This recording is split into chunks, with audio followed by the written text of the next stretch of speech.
Winter is here and the final season of Game of Thrones is coming. Now, if you are a fan of the show, there are plenty of ways to prepare and get excited for the last season without traveling to Westeros. First up, we are here at the Lannister Lair in the Refinery Hotel, where you can truly feast like a king or a queen and host the ultimate watch party. Take a look at this. Every Sunday through the end of the season, you can rent out this room and you can indulge in goblets of wine and food like the Feast of Winterfell and the Bravas Bronzino. So you can stay here overnight. You have HBO Go on demand, so you could binge like nobody's watching. As you probably know, there are only 6 episodes. That means 6 chances to book the lair. So if you're interested, head to the hotel's website right now. As Tyrion Lannister once said, I drink and I know things.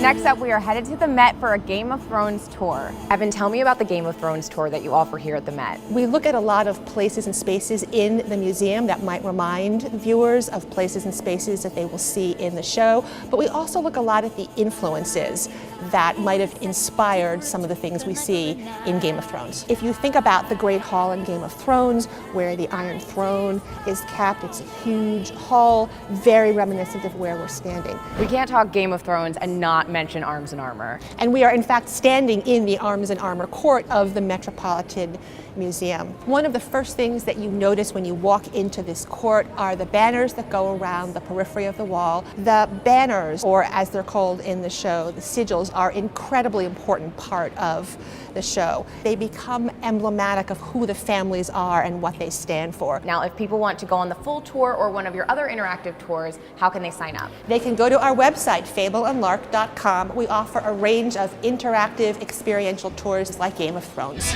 Next up, we are here at John Varvatos in the Oculus, and I know normally when we're talking fashion, it's for the ladies, but this time it's all about the guys. So John Varvatos teamed up with Game of Thrones to create this 11-piece collection, all inspired by costumes that you see in the show. The collection has everything from graphic tees to weathered leathers to cold-dyed materials to give it that rustic Westeros vibe. If you want to shop any of the collection, it's available in select stores and of course online. And last but not least, cocktails are coming here at Liquor Lab. Freddie, obviously you guys here at Liquor Lab are excited for Game of Thrones. What are you doing for the final season?